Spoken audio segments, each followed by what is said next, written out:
The greatest has retired again. I am done. I'm exhausted. I got nothing left. Oh, you didn't mean me? We're not talking about Seth Kamens, ladies and gentlemen. And when Seth does retire, that's when his wife will say, "Get back to work." So No. it's not good. No, then it'll be good. We can spend more time together. No, we cannot work out. Yes, we can work out, but we can work out together because working out together is fun. Let's work out together. Anyway, ladies and gentlemen, it has been announced supposedly this morning. Not really sure if it was this morning because it was announced at 6 o'clock this morning. Well, it was announced. Whether he filmed it this morning is a whole different story. I assume not. No way. No way. This whole "it came to be last night" is complete garbage. Like, I mean, let's look at it. So there were two places where he would want to go, right? He would want to go where Sean Payton went. Oh, yeah. They got a $48 million guy there. And he wanted to go to Miami, where they basically just told Tua he's the guy. So where else was he? Or I think there were two other options. I know you're going to put Vegas and San Francisco in there, right? Sure. Yeah, I really don't. First of all, I don't think San Francisco was an option. I really don't. No, I think it's what he wanted. I didn't say it was an option for him. Yeah, I don't think that was an option for him. I think Vegas was more of an option, but it would have been cap gymnastics again. And you would have had to blow up the team to get him in there. And I'm not really sure that at this age you want – quite frankly, if you looked at his last couple of games, and we saw one of them, we saw the last regular season game of Tom Brady's. We did. We saw the last regular season. Did he throw a touchdown in the playoffs? Darn it. No. I don't think so. Yes, he did. Yes, he did. Oh, he did? Darn it. I was going to say, we saw the last touchdown of Tom Brady. Actually, hold on. Sure? Let's take a look. I don't think he did. Let's take a look.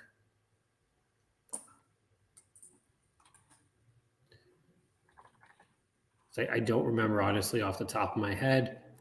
14. Yes, he threw 2 touchdowns. Okay, so we saw the last Jake saw the last regular season touchdown of the greatest player in NFL history. Wow. That's impressive. I was watching one of the sports shows, and they did come up with a question.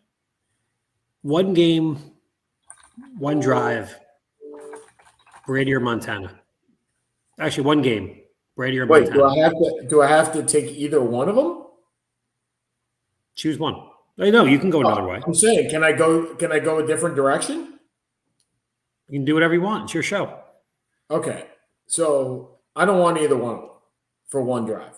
Is it one drive? For one game, for one Super Bowl game. Oh, okay. So if it's a full game, I probably have to say Brady. If it's one drive, I don't want either one of them. I get that. For one game. I want a running quarterback if it's one drive. I probably want either Randall Cunningham or Lamar Jackson or Fran Tarkenton. To win a Super Bowl for one drive, you want Randall Cunningham or Lamar Jackson? I want the ability to run, or Pat Mahomes. Like, I want the ability to use your legs. And neither one of those guys was really, or Steve Young. Like, I want a guy that has wheels if I'm looking for that. If I'm down 7 and I want one guy. Much the same way as if you asked me if I needed one strikeout, who would I want? And I'll tell you, I want Nolan Ryan, even though he's just as likely to walk the guy as he is to strike him out. Or hit the guy. But it's not Walter Johnson, and it's not Roger Clemens, and it's not. No, it could be Randy Johnson though. It could be Randy Johnson, but it's probably not. It's not Tom Seaver. It's just not those guys that I would consider better pitchers than Nolan Ryan for one strikeout. One strikeout, I want Nolan Ryan. One hit, I want Ichiro. That's my guy for one hit. For one run, I want. If you had one running back, who would you want? One run. Jim Brown. And I would want Barry Sanders. Barry Sanders. Because Sanders could make something out of nothing, and I'm not sure Brown could. Granted, time periods, but not sure. So I think it really, when you said one game, that makes it a little bit different than one drive and one run. Yeah, I don't think there's any way this guy comes back. I can't. No, I think we're done. You can? No, I said I think we're done. I think we're done. I think he goes off with his $37.5 million and onto Fox next week. Maybe not doing the broadcast, but certainly in the studio. Can't see him not being in the studio next week. I agree. And as fate would have it, whether planned or not planned, 80 and Brady is coming out this week. So Tom Brady is now in the did you even know that existed, 80 for Brady? The movie? I did. Okay. It's really, really, really my list. Wait, you broke up. I didn't hear what you said. What was that?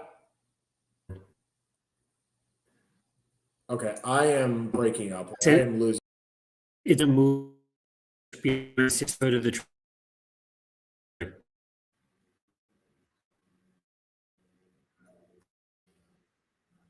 Okay, not sure if that was him or me, or less. Considering I haven't moved, I don't think I lost them into the. Oh, I took the kids to go see Minions.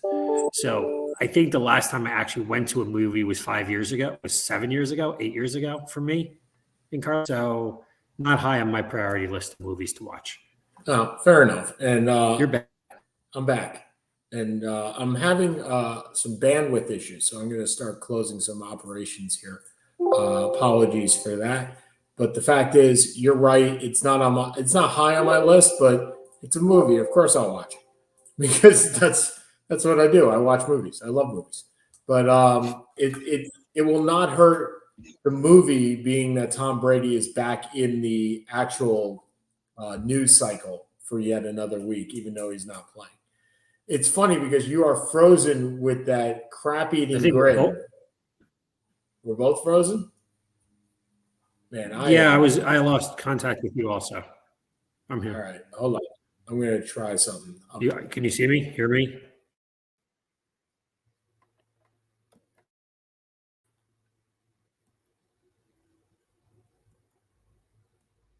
I'm closing down some things.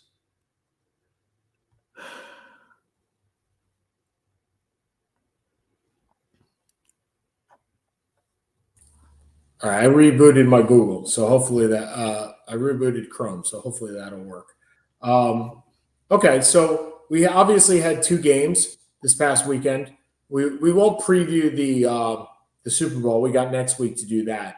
However, we have a better feel for how Mahomes' ankles. However, is there ever a more deserving MVP than the referee in the Kansas City game? I mean, he is definitely the MVP of that game for Kansas City.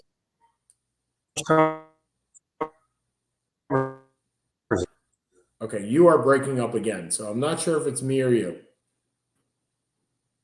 And now you're frozen again.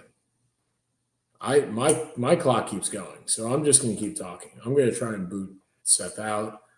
I'm going to put him back in. Oh, he's back.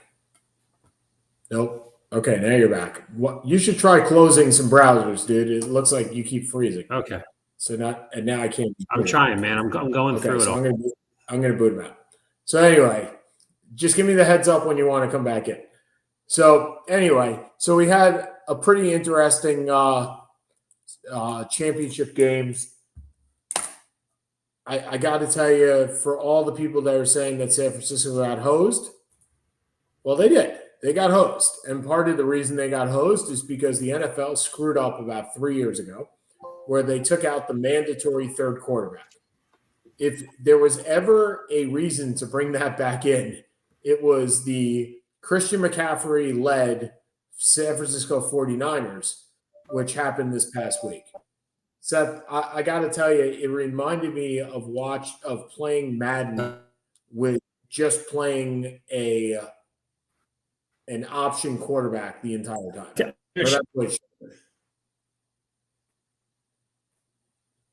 Are you still there? And now he has officially gotten out of here. But anyway, it did look like, it was kind of depressing watching that game because you knew what was happening. You knew who was going to win. You knew who was going to lose. And all you were doing was waiting for the end of the game, which is kind of sad. I mean, at least to me, it was kind of sad. But I don't know. I mean, the question is next year, Brock Purdy may need Tommy John surgery. He may have a shortened Tommy John surgery. And does he come back as the starter? I think it's him and Trey Lance. I can't see them going after yet another veteran, Jimmy Garoppolo, out of that mix. And now it's a question of who's going to win that job. Purdy certainly has done what he needs to do for that job. The question is whether Lance, with his pedigree, comes in and takes it away from him. I don't know. I don't know what the answer is. I know that we will be not protecting Brock Purdy. That is certainly true. And then when you look over to the Kansas City and Cincinnati game, do you feel bad for for Cincinnati? They certainly got hosed. There's no question they got hosed. Now, did they get hosed to the point that they should have been able to contend? And they should have, they lost 23-20. Should they have been able to win? I don't know. I mean, those holding calls, we saw the one on Orlando Brown. You actually heard Tom Brady say to Jim Gray that holding calls should only be called if they've been going on all game. Well, those kind of holding calls have been going on all season. So the question is, at that point, where do you draw the line? You and I and everybody that watches the NFL knows that there is a holding call on every single play. Every play, if you wanted to dissect it, would have a holding call. Every play would probably have a unnecessary roughness call. It is a sport that requires that. It is a sport that, for better or for worse, that is the way that it's run. And so you're going to see stuff like that all the time. And so I don't know. I think you can make the case to your fans, your Cincinnati Bengal fans, that you did well. You won what you needed to win. And the question is, do you roll it back next year with Jesse Bates? I don't think Jesse Bates is coming back. It looks like Seth is coming back. Seth's back. So we were talking about the re-emergence of Cincinnati next year and the team that they bring back. And do they bring back Joe Mixon, who was only on the field for 30% of the plays? Do they bring back Jesse Bates, who they're going to have some monetary concerns next year as they load up with Joe Burrow's extension, T. Higgins' extension, and Jamar Chase's extension 2 years down the road? Yeah, sorry, you faded out a little bit, but I get the gist of it. Jesse Bates isn't coming back. They drafted a safety, Dax Hill, round last year to kind of prepare for this. He's been on the franchise tag the last 2 years. He's not coming back. Mixon, I don't know how much is guaranteed on his contract. So he signed a 4-year, $40-something million deal. It's a seven. So he's got, I believe it's a $9 million cap hit next year. So the question is whether they are. $9 million is a lot for a running back. I mean, you're going to go through that with Saquon Barkley, and his cap hit this year was $9 million. And the question is, how much is a good running back worth? They just brought out the franchise tags and the transition tags. They released them yesterday with the new cap. The cap's going up, I think, $6-7 million. The lowest franchise tag beyond kicker is running back. It's at about 9.5 to 9.75.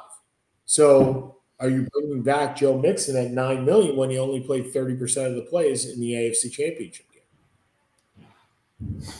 I think it depends on what you draft. I mean, if you can draft somebody, he's part of the heart and soul of that team, but I get the point. He's probably 2 years in. Well, they have a cap hit of 9.5.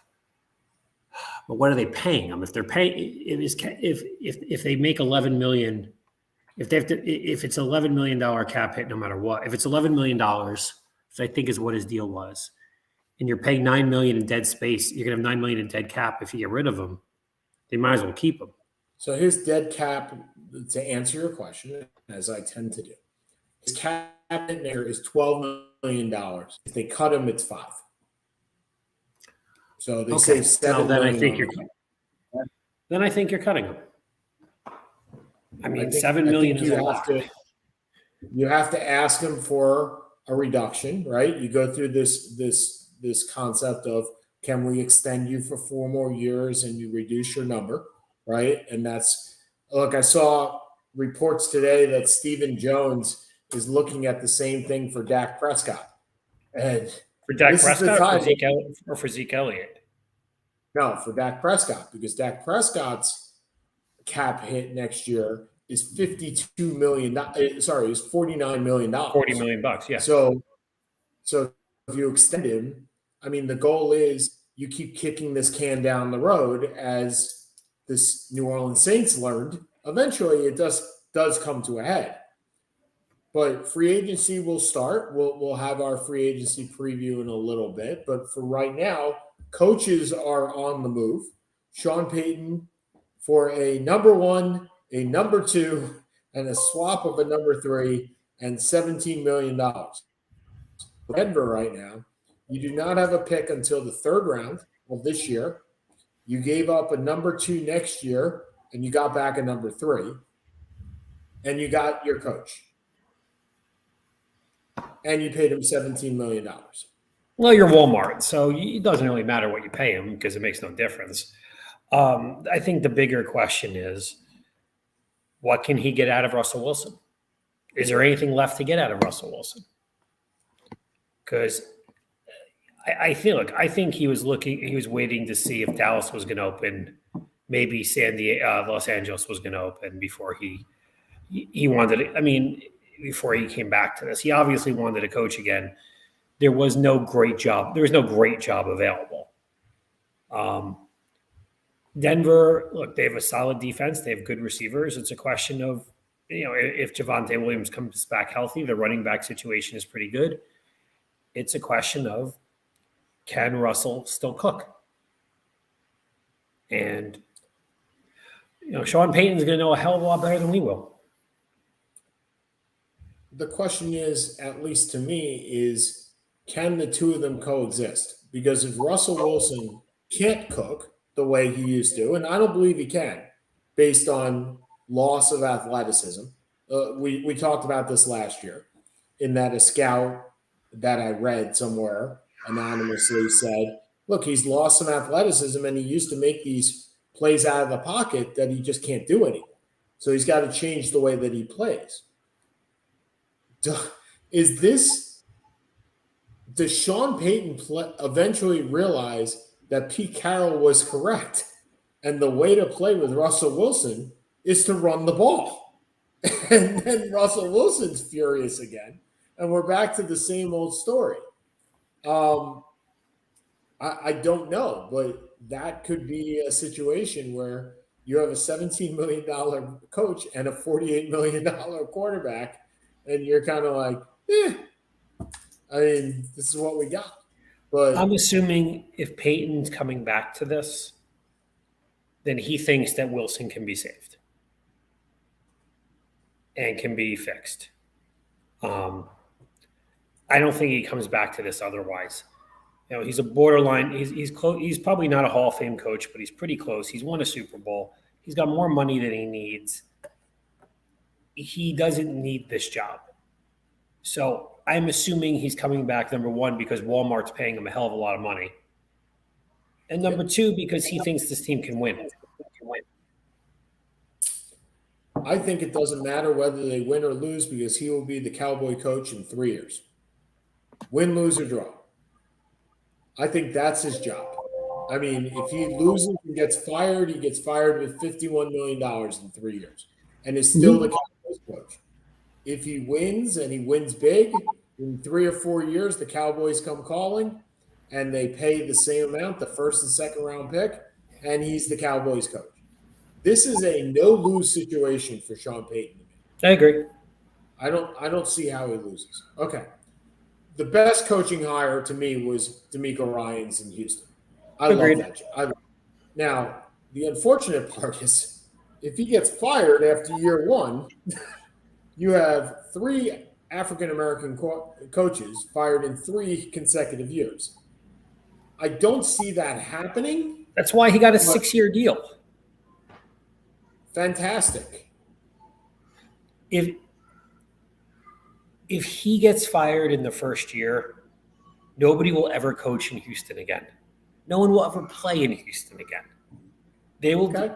It will become a quagmire beyond quagmire. They're going to give him 3 to 4, just like they gave Kyle Shanahan 6 years. Yep. A 6-year deal initially, and the thought was you had 3 to 4 years to build this thing out. Well, Houston look, if you take away the history of Houston, just look at Houston today. Houston's draft pick cash is amazing.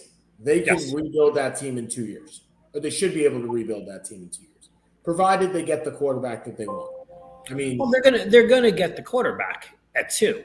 Right. Now, the question is, does someone trade up with Chicago to get the one if they want Bryce Young that badly? It's possible, but they're going to go quarterback. Yep. They have no choice.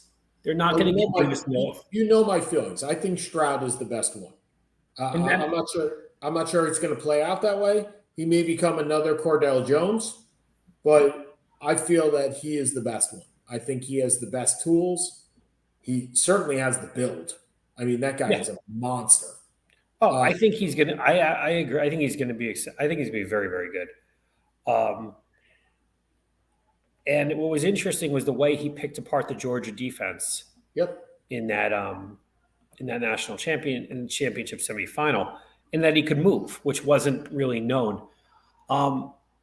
He also played with the best wide receivers in America, had the best offensive line in America or close to it, and had an all Big Ten freshman running back. So it is relative, but yes, he can make all the throws. He has a big enough arm. He's a good enough athlete. He should be a solid player. And I'd have no issue if I'm Houston taking him at no hesitation taking him at number 2. I haven't seen enough of Kentucky's quarterback, Will Levis, who's the transfer, to say whether he should be better or not.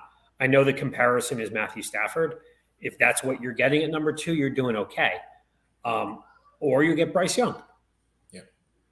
I mean, none of these are really bad options.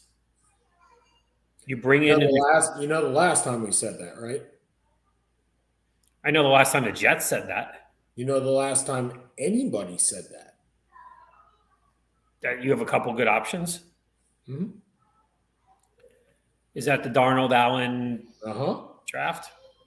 5 quarterbacks in the first round. None of them are a bad option. And we'll take the one that we get. And Baker went 1.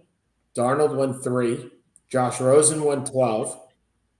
Allen went 7. One went 7, and Lamar Jackson went 28. Yeah. 32. Mm-hmm. Yeah. I don't think this reminds me enough of that. No. I mean, Anthony Richardson will also be I think he'll go in the first round as well. He's just a toolsy guy. Yeah, but he's not going in the top 10. I don't think, because could he? Well, that gets us to our next coach spot, Carolina, where they get a Derek Carr and they draft an Anthony Richardson, they get a Jimmy Garoppolo and drafted Anthony Richardson. Well, I guess the question is, you have Darnold under contract, or Darnold, right? Because you're not picking up Derek Carr at $35 million a year or $30 million a year to be a transitional quarterback in 2 years. Correct. Or Darnold, right? So they go, and look, they just hired supposedly the quarterback whisperer. I mean, They did. They hired Frank Reich. Steve Wilkes does not get that job. Let's add Carolina to the lawsuit, and which I think is apropos. I mean, look, Dave Tepper said at the very beginning of when Wilkes was on board was, we will give him a fair shot. He needs to win games. Well, guess what Steve Wilkes did? Win He games. won games with a really, really bad team. Yes. Like offensively, a very bad team. Yes. Who traded away. Once Christian McCaffrey was traded. Yeah, who traded away their best player in the middle. And then they won with Deontay Foreman as their running back. And Hey, Chad, so did we. So did we. I know. And Chad Hubbard as their – not Chad Hubbard. Chubba Howard. Chubba Howard. Chubba Hubbard. Chubba Hubbard and Deontay Foreman. Right. Yeah, he won with guys that wouldn't have started in most fantasy leagues. Except on our team where we lost every single player to injury. That's right. Not that we're bitter. No, we're not bitter. We're not bitter. And there are a couple – look, Arizona still has an opening, right? If you've seen that there have been some other coordinator jobs, Kellen Moore moves on from Dallas to – I think that's a great hire, by the way, for him to go to Los Angeles. Him and Justin Herbert, I love it. Kellen Moore saw the writing on the wall, quite frankly, to me, in that he was never getting that job. So, why stick around? But, so we got that. And now in the next couple of weeks after the Super Bowl, you're going to see franchise tags. And next week, not next week, but the week after next, we'll go through our possible franchise taggees. You have 2 of them, and see which one you would pick at what you would pay, because the franchise and transition tags have been announced, and they are not small. They are not. They are not small. Okay, so moving on to college basketball a little bit. So how are the Terps doing? Because I have no clue. We're 14-7. We beat Indiana last night, 66-55. We're on a 3-game winning streak. We've got, I think, 2 top 100 guys coming in, a third guy being number 150, top 150. We're playing well. Willard's done a nice job. We've gotten absolutely annihilated in 3 games, which was terrible.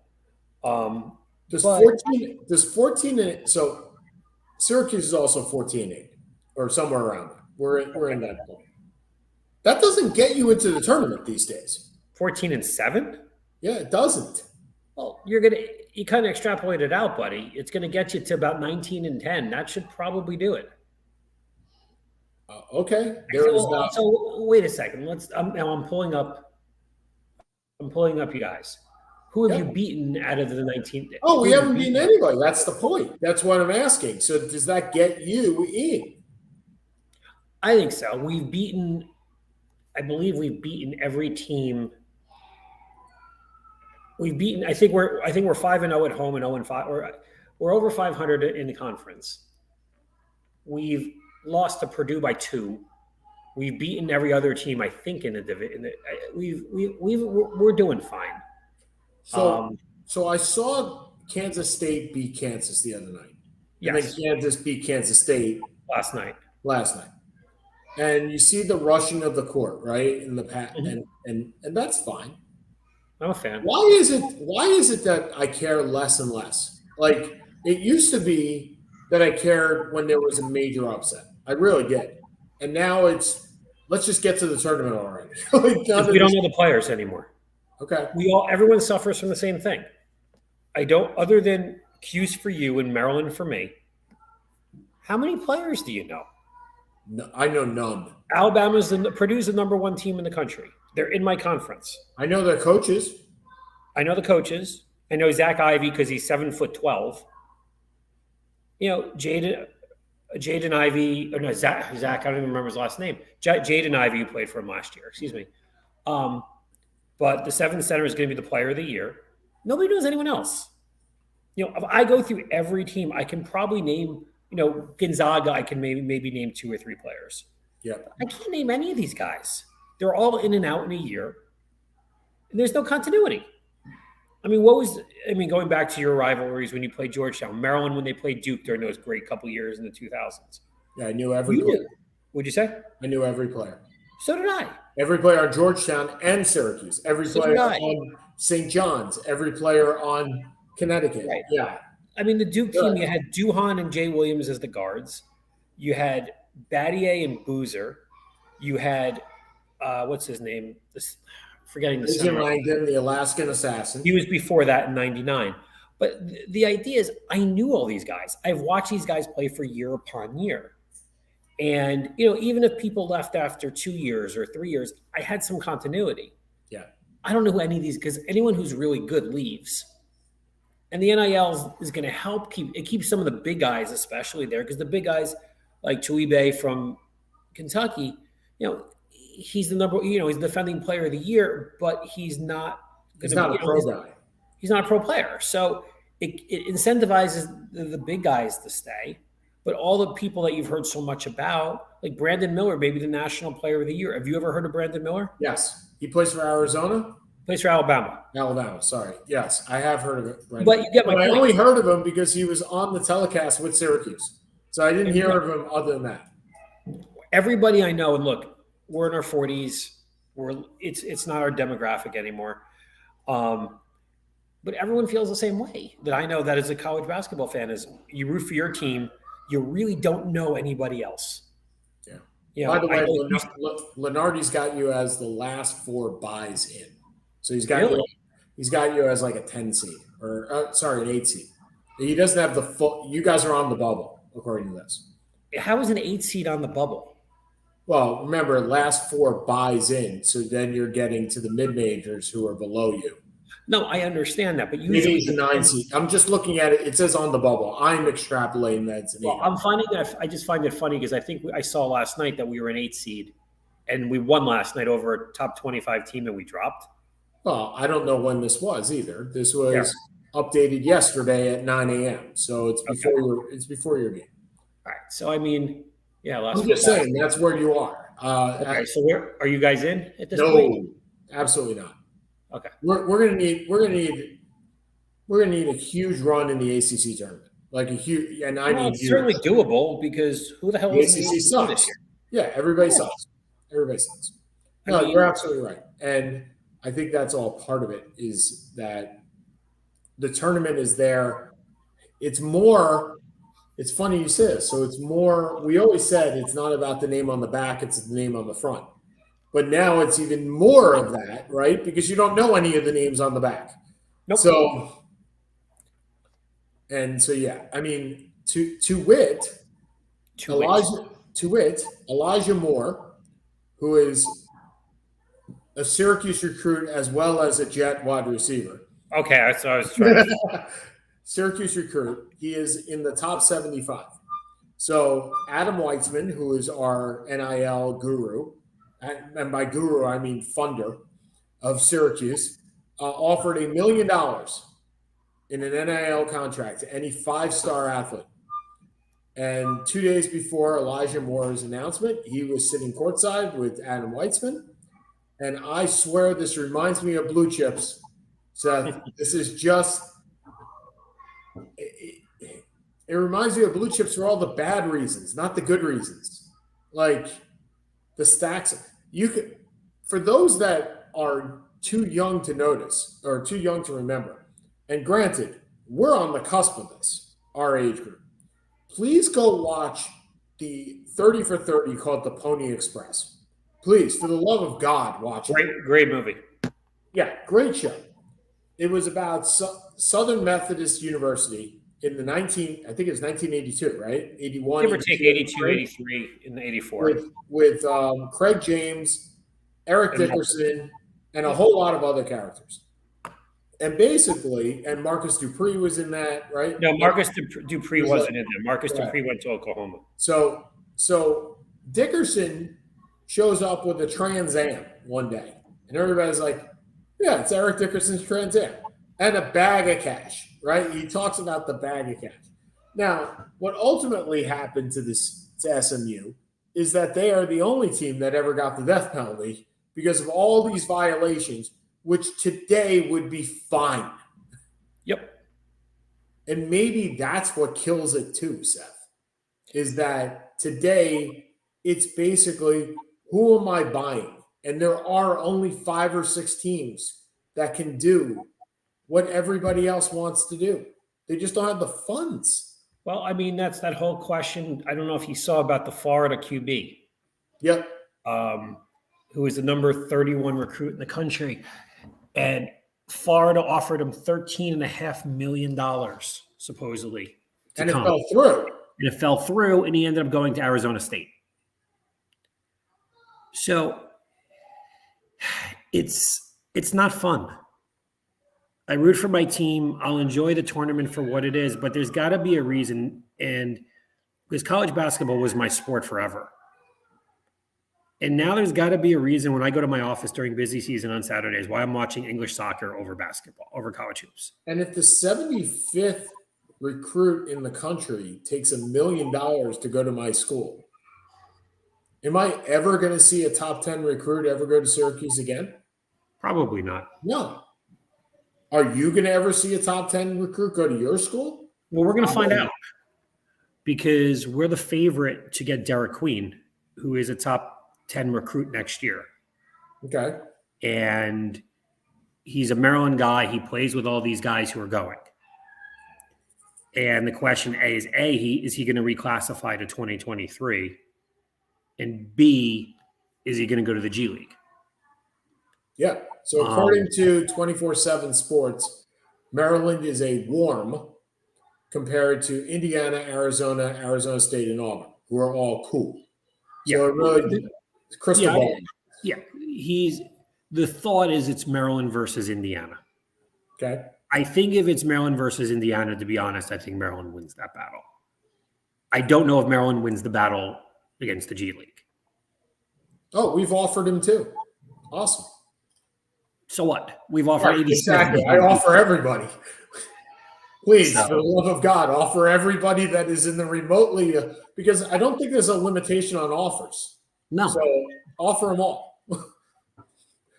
I mean, just go to ESPN.com and take the top 100 and email it to them because it doesn't cost you anything to offer anymore. No, of course not. You guys had a visit in October. Indiana had a visit in September. There are no other visits scheduled, and he's supposedly class of 2024. So the question is, does he reclassify to 23? Can he get into 2023? Is that legit? It's been discussed. He has said all along he does not want to. Yeah. But who the hell knows? So I mean, he's give or take, he's borderline top 10. Mm-hmm. And that's as good a chance as we are ever going to get a top 10 player. The home guy, right? The guy in the backyard who's being pulled by his people and will get somewhere close in the NIL to other places. Maybe not the top, but somewhere. Right. And so it's a question of where – I mean, Maryland was the favorite to bring in the number, I think it's 38 football player in the country. And South Carolina just gave them a boatload of NIL. Right. This is blue chips. Yeah. This is blue chips. It's just not enjoyable. And I'm not saying it's wrong. I'm not saying it's right. There's got to be some limitation. But, for college football, at least for college football, I can somewhat keep the players because they have to stay 3 years. So I at least can follow it. Basketball, I have no chance. Well, in football, we talk about the haves versus the have-nots and how in probably 10 years there'll be one division, right? And that's it. That one division is going to be the top 20 NIL programs. That's it. Yep. That's it. And if that's the game, that's the game, and that's fine. Like I can be okay with that. But right now I'm not okay with that. Like at all. It actually disgusts me. It disgusts me to the point. It disgusts me not that players are getting money. Understand, players should always have gotten paid. But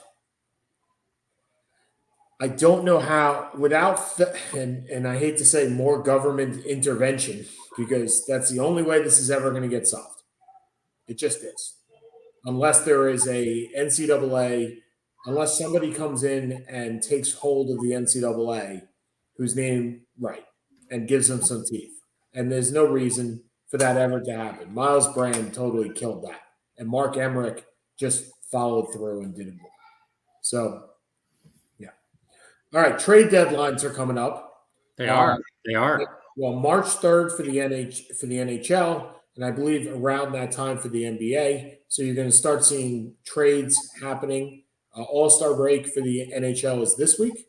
And I believe You're asking me? No, it is. It's this week.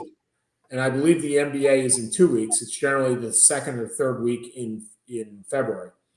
My Islanders made a huge trade yesterday. Who's Bo Horvat? There you go. I was waiting for you to actually ask. So Bo Horvat was traded for Lou Lamoriello actually traded the pick for Bo Horvat for one Corey Schneider back when he was the Devils. So he traded for Corey Schneider and gave up the 9th pick in the draft, which became Bo Horvat. Bo Horvat is a 30-goal scorer.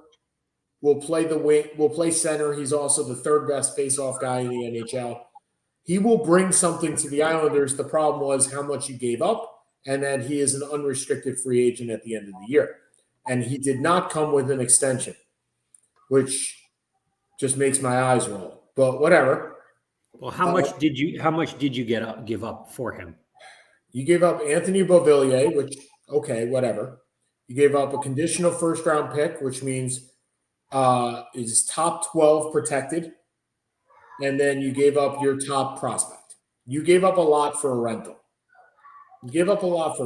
For a rental where you're not winning the Stanley Cup this year, correct? The Islanders are always built for the playoffs. They just got to make it. Like, they are built for that type of – I seem to root for teams that are built for playoffs, right? Like, Syracuse is built for the tournament. The Islanders are built for the playoffs. The problem is right now they're 4 points out. I think they have everybody else has 2 games in hand. Yeah, you're in 10th, it looks like. We're in 10th. Yeah, we're 4 points out. Everybody's got 2 games in hand. And this might have been too little too late. And you gave up your 1st-round pick, which would make it the 4th consecutive year of not having a 1st-round pick, by the way. And you gave up your top prospect. And for a team that is very old in general, this is a lot. So according to our esteemed colleague Mike Nuremberg, Lou Lamoriello, and he's right, whenever he makes these trades, he does re-sign the guy. Like, he has always gotten an extension with these guys. And if you get the extension, it's a better trade. If you don't how old is Horvat? I don't know anything about him. 27. He's perfect. Okay, so he's got another 5-6 years in him. He's perfect. This is the perfect running mate for Matt Barzal. The perfect running mate. The problem is he's an unrestricted free agent, and you just do you have room under the cap to sign him? Yeah, you can make it. You can make it happen. This can happen. But so here you go with trades. Let me ask you this, because we're in the NHL at this point, and you have the distinction of being a Giants fan. And there's a reason I'm asking this question. Because an NHL player died this past week. A very, very good NHL player died this week. 600 plus goals. And a really bad human being died this week. Yes, he was. Horrendous human being. And the reason I'm bringing this up as you being a Giants fan is someday you are going to have to deal with this. Because when Lawrence Taylor passes away, this is a very bad human being. He may not be to the extent of Hull, but he is not a good person. And he is the best defensive player of all time, or definitely in the discussion. In my mind, the best I've ever seen. So yes. How do you deal with that? I think it's a lot easier for me to deal with Taylor, because the issues that Taylor had, for the most part, were harmful to himself. Well, he got sent to prison for 14-year-old prostitution. Okay. To me is not exactly. Okay, so let me give some context here what I'm talking about. Okay. Bobby Hull died this past week. Yes. Bobby Hull is the father of Brett Hull and the brother of Dennis Hull. Bobby, who probably people don't Nobody knows who Dennis Hull is. Dennis Hull scored 300 goals. So, I mean, yes, but he's not Brett Hull or Bobby Hull. Bobby Hull is the Golden Jet. Yep. Bobby Hull was probably the most popular player in the NHL during the 50s and 60s. Him or Gordie Howe, one of the two. And he was the first player to earn $1 million. And he moved to the World Hockey League, World Hockey Association, the WHA, and scored 300 more goals starting at age 34. That would be equivalent to Pat Mahomes at age 34 or Tom Brady at age 34 going to the USFL and saying, I'm going to go play there. And if you can imagine Tom Brady doing that 10 years ago at the height of his stardom, that's insane. Like to even do that, to even think about doing it. But between him and Gordie Howe, they made the WHA until Wayne Gretzky came. Yeah. So that's the good, right? An amazing hockey player. Bobby Hull, divorcee of two, I think two, maybe three, but that's not where it ends. I was going to say, being a divorcee is not really you're going to end up with a divorcee. So but he was a divorcee because he abused his wives. Yes. He abused his wives. He at one point said he made comments about Adolf Hitler. That he had some good ideas. He had some good ideas. Even his daughter said that was tame compared to what he normally said, which I didn't know that. Right. And that's his daughter. So how do you, if you're the Chicago, and there's a great article on The Athletic about this. If you're the Chicago Blackhawks, you have a week to think about this because you're in the All-Star break and you don't have to do anything. Look, the NHL is going to say, please remember Bobby Hull. And that'll be the end of it because they don't have to do anything more. But if you're the Blackhawks, this is a top nightmare. 5 player of all time in your history. This is a nightmare. Right. Because you are coming off of a situation where you've been really reviled. You're tone deaf. For the last 20 years, you have been tone deaf.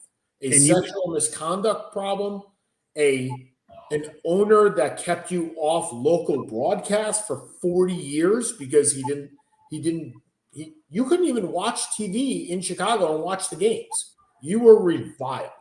Now you have this. Seth, how do you handle it? I don't know. I mean, the reality, you're going to get complaints either way. Yes. So it's a no-win. Yes. So you have to, in your mind, just do what you think is best and just eat the consequence of it. And if you had leeway over the last 15, 20 years, it would be a little bit easier. And you have a little bit because you've won a couple cups. But, you have on the right side, you're going to say, well, he was this and who cares what he said? You're just a bunch of woke libs. And the left side, you're saying, well, he beat his wife and was in favor of Nazism, give or take. I'm not going to win this. I hate to ask this, but I'm going to. Who are some comparables here? Pete Rose. Ty Cobb. Yeah, no, I mean. You mean modern day. Modern day, right? Ty Cobb didn't have. No, that's fine. Pete Rose. Kurt Schilling. Kurt Schilling didn't. Kurt Schilling didn't do anything. He told that reporters should be lynched. Agreed. These are all words. You're talking about physical.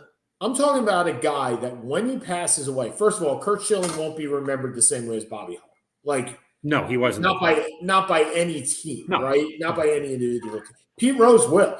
Pete Rose is a Red through and through, and maybe a Philly too. He's going to be remembered that way. Who are guys that are on this spectrum that we now have to or will have to deal with? I don't know if they're 20 to 30 years. Let's go through this really quick. Yep. Basketball. Michael, LeBron, Kareem, Russell, Chamberlain, Kobe. I mean, Kobe became beloved at the end. Right. There's nobody there. Patrick Ewing. No, I'm looking. What? No, you're looking. I'm looking at it from a team point of view, Seth. There's no basketball player at that echelon where there's anything comparable. Where there's anything. Okay, I'm with you. Football. I think football is the hardest one. I don't think what Taylor did is comparable. Okay. I mean, he did more coke than he should have. He banged some hookers. Yep. I mean, really? That's not beating your wife. Okay. That's not Michael Irvin doesn't get there. I'm going through. Yeah, no. He's just White not House. a great The White player. House Not the doesn't echelon. work, right? Dion never did anything like that. The Dolphins don't have anybody like that. Okay, all right, I'm with you. There's nobody there. Okay, I mean, kind of like Jim Brown, but Jim Brown superseded it because Jim Brown was arrested for beating his wife. You're going to get. Well, Jim Brown's a good example. Jim Brown's Jim Brown's a really good example. I didn't put that together. Jim Brown has superseded that, whatever that was, with everything he has done for the Black community, for civil rights, for so on and so forth.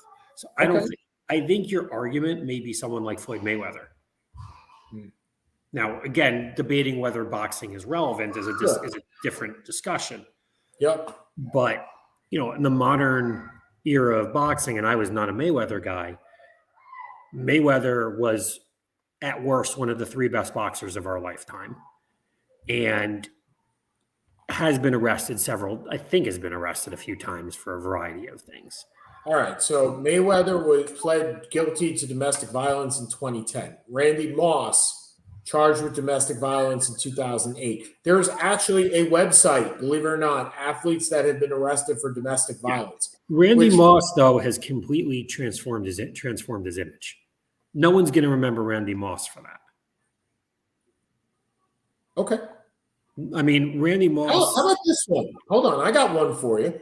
Remember, we're talking on a team-by-team basis. We are not talking about – how about the Mets and Dwight Gooden and Darryl Strawberry? Not at the echelon. Doesn't matter. Dwight Gooden and Darryl Strawberry are top 10 Mets of all time. Maybe top 5. Maybe top 5. Yeah, maybe. So they'll be beloved. Again, it's drugs. No, they both beat their wives. But people remember it for drugs. Okay. I mean, people remember the upper tier of Gooden, and then he missed the parade because he was freaking on coke. Yep, you're right. So I'm not dismissing the other stuff by any stretch. But you don't think he'll be remembered for it? He's not going to be remembered for it. Okay, that's fair. I mean, I was going to say Hull. Hull also, remember, we didn't see Hull. Right. So all we know is how great he was and everything after the fact. Yep. We saw all these guys in their prime. And both Strawberry and Gooden were not Bobby Hull from a career athlete, area.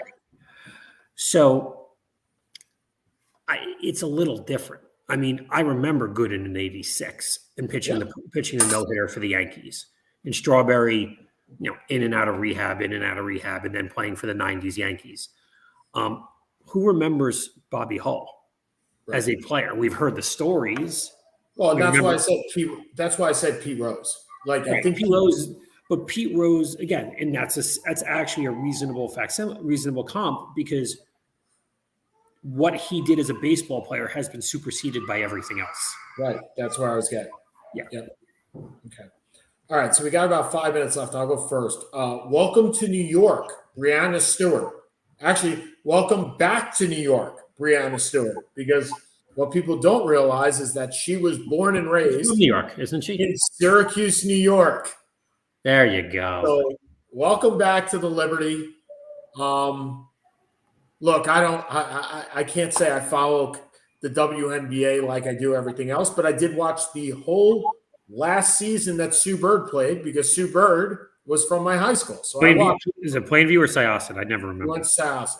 Okay. She originally started in Syosset. But the fact is, I watched some of it. And for those people that have watched this or watched the show, or have known me for a long time, I really think that women's basketball fundamentally is better than men's. It is. And sometimes it's far more enjoyable, because it's not just athleticism, it's actually basketball.